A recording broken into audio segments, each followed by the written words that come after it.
What if one young person convinced the entire world she could do the impossible, and almost got away with it? Silicon Valley. A place where big ideas make even bigger promises, and sometimes even bigger lies. Her name was Elizabeth Holmes. She dropped out of Stanford at 19 with a plan to change medicine forever. Her big idea? A tiny machine that could run hundreds of blood tests from just one small finger prick. No more scary needles. No more waiting days. Cheap, fast, revolutionary, she called it. The Edison. Investors heard the pitch and started throwing bags of money at her. Hundreds of millions of dollars.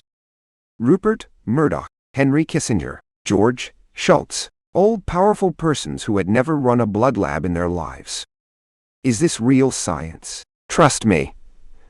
I went to Stanford for one semester. By 2014, Theranos was valued at $9 billion. $9 billion dollars day for a box that barely worked. Elizabeth became the world's youngest female self-made billionaire. The press went absolutely, completely wild. Magazine covers, TED Talks. The Steve Jobs comparison started flying, including the turtleneck, which was very intentional. She had the voice, the stare, the story. Every old, powerful person in the room believed every single word. Walgreens signed a deal. Safeway signed a deal. The Edison boxes went into actual stores. Real tests. Real patients. Patients trusted the results. Some changed their medications. Some went in for unnecessary surgeries. This was not great. Inside Theranos, the real secret was ugly. For most tests, they were using conventional machines from other companies.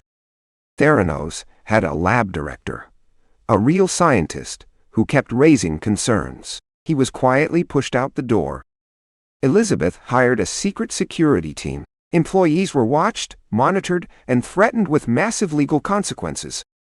NDS so thick they could stop a bullet. Lawyers so expensive they could frighten a small country into silence. One young person refused to be silent. Tyler Shultz, grandson of board member George Shultz, started asking real questions. The data doesn't match. You just don't understand the vision. Tyler quit. Then he got followed by Theranos lawyers. Even his own grandfather was pressured to turn against him. Meanwhile, Elizabeth was dating her second-in-command, Sunny Balwani, a male person who ran the lab like a military operation. The military wanted in too. The U.S. Army deployed Edison machines to test soldiers in the field. Think about that for a second. The machine failed tests constantly. Scientists inside the company were told to fake results and fudge the numbers quietly.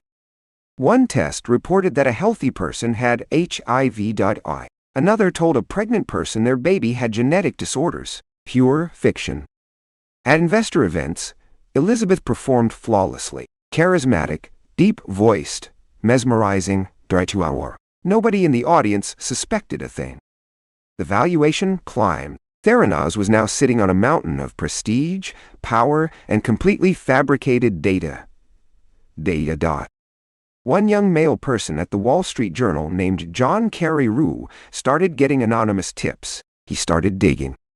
Theranos sent their lawyers after the newspaper immediately. Carreyrou kept publishing. More sources kept leaking. The dam was cracking. Elizabeth appeared on CNBC, unblinking, unwavering, calling everything lies. Her voice so deep it rumbled the furniture. Then the Centers for Medicare and Medicaid Services, the government, came in to inspect, and they did not like what they found. Inspectors found unvalidated tests, mislabeled samples, and quality control so bad it could make a chemist physically cry.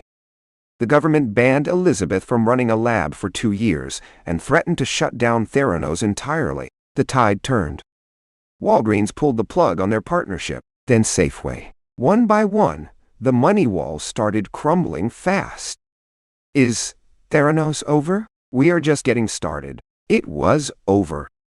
The SEC launched an investigation. Then, the Department of Justice. Suddenly, there were a lot of very serious flat suits in the room.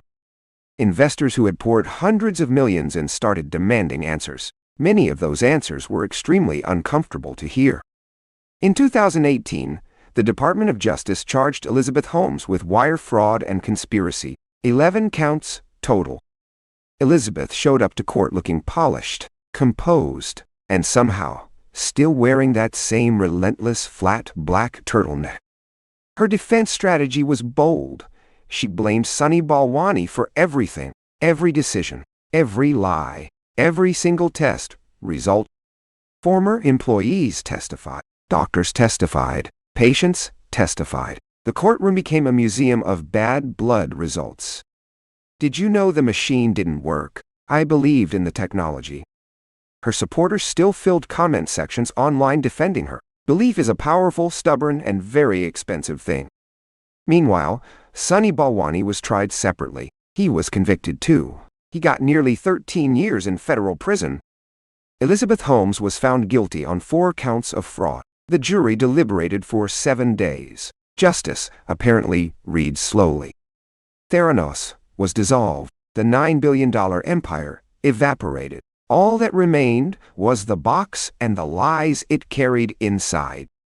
She was sentenced to 11 years and 3 months in federal prison, the longest sentence ever for Silicon Valley fraud.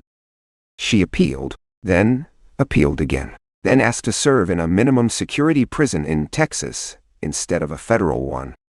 You had everything. I had a vision. Same thing. Report Monday.